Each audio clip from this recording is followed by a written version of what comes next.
overdoing it. Gleb Gavrilovich Smirnov, a land surveyor, arrived at the station of Nilushki. He had another 20 or 30 miles to drive before he would reach the estate which he had been summoned to survey. If the driver were not drunk and the horses were not bad, it would hardly be 20 miles. But if the driver had had a drop and his steeds were worn out, it would mount up to a good 40. "Tell me, please, where can I get post horses here?" the surveyor asked of the station gendarme. "What? Post horses? There's no finding a decent dog for 70 miles round, let alone post horses. But where do you want to go?"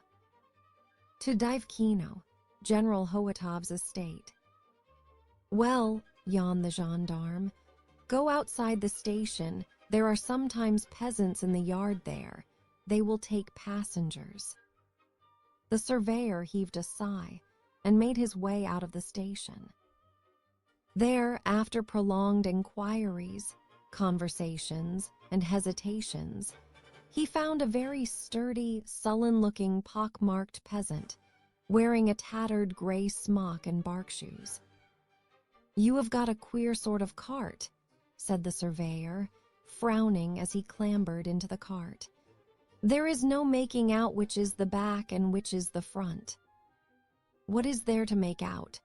Where the horse's tail is, there's the front, and where your honor's sitting, there's the back." The little mare was young, but thin, with legs planted wide apart and frayed ears. When the driver stood up and lashed her with a whip made of cord, she merely shook her head. When he swore at her and lashed her once more, the cart squeaked and shivered as though in a fever. After the third lash, the cart gave a lurch. After the fourth, it moved forward. "Are we going to drive like this all the way?" asked the surveyor, violently jolted and marveling at the capacity of Russian drivers for combining a slow tortoise-like pace with a jolting that turns the soul inside out. "We shall get there," the peasant reassured him. "The mare is young and frisky. Only let her get running and then there is no stopping her. No, ow, cursed brute." It was dusk by the time the cart drove out of the station. On the surveyor's right hand stretched a dark frozen plain, endless and boundless. If you drove over it, you would certainly get to the other side of beyond. On the horizon, where it vanished and melted into the sky, there was the languid glow of a cold autumn sunset. On the left of the road, mounds of some sort, that might be last year's stacks or might be a village, rose up in the gathering darkness. The surveyor could not see what was in front, as his whole field of vision on that side was covered by the broad, clumsy back of the driver. The air was still, but it was cold and frosty. "What a wilderness it is here," thought the surveyor, trying to cover his ears with the collar of his overcoat. "Neither post nor paddock. If by ill luck one were attacked and robbed, no one would hear you, whatever uproar you made. And the driver is not one you could depend on. Ugh, what a huge back. A child of nature like that has only to move a finger and it would be all up with one. And his ugly face is suspicious and brutal looking." "Hey, my good man," said the surveyor, "what is your name?" "Mine, Klim." "Well, Klim, what is it like in your parts here? Not dangerous? Any robbers on the road?" "It is all right, the Lord has spared us. Who should go robbing on the road?" "It's a good thing there are no robbers. But to be ready for anything, I have got 3 revolvers with me," said the surveyor untruthfully. "And it doesn't do to trifle with a revolver, you know. One can manage a dozen robbers." It had become quite dark. The cart suddenly began creaking, squeaking, shaking, and, as though unwillingly, turned sharply to the left. "Where is he taking me to?" the surveyor wondered. He has been driving straight and now all at once to the left. I shouldn't wonder if he'll take me, the rascal, to some den of thieves. And things like that do happen. I say, he said, addressing the driver, so you tell me it's not dangerous here. That's a pity. I like a fight with robbers. I am thin and sickly looking, but I have the strength of a bull. Once 3 robbers attacked me, and what do you think? I gave one such a dressing that he gave up his soul to God, you understand, and the other 2 were sent to penal servitude in Siberia. And where I got the strength I can't say. One grips a strapping fellow of your sort with one hand and wipes him out. Klim looked round at the surveyor, wrinkled up his whole face, and lashed his horse. Yes, the surveyor went on. God forbid anyone should tackle me. The robber would have his bones broken, and what's more, he would have to answer for it in the police court too. I know all the judges and the police captains. I am a man in the government, a man of importance. Here I am traveling, and the authorities know. They keep a regular watch over me to see no one does me a mischief. There are policemen and village constables stuck behind bushes all along the road. Stop, the surveyor bawled suddenly. Where have you got to? Where are you taking me to? Why, don't you see? It's a forest. It certainly is a forest, thought the surveyor. I was frightened, but it won't do to betray my feelings. He has noticed already that I am in a funk. Why is it he has taken to looking round at me so often? He is plotting something for certain. At first he drove like a snail, and now how he is dashing along.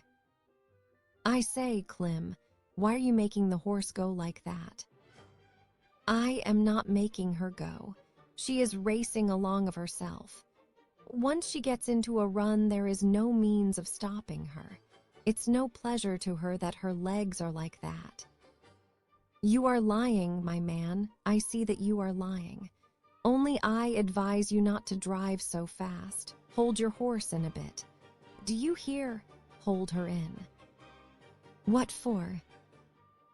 Why? Because 4 comrades were to drive after me from the station. We must let them catch us up. They promised to overtake us in this forest. It will be more cheerful in their company. They are a strong, sturdy set of fellows, and each of them has got a pistol. Why do you keep looking round and fidgeting as though you were sitting on thorns? My good fellow, there is no need to look around at me. There is nothing interesting about me. Except perhaps the revolvers. Well, if you like, I will take them out and show you. The surveyor made a pretense of feeling in his pockets, and at that moment, something happened which he could not have expected with all his cowardice.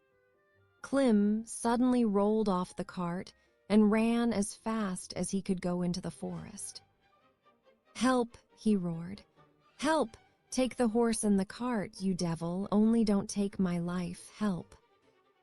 There was the sound of footsteps hurriedly retreating, of twigs snapping, and all was still.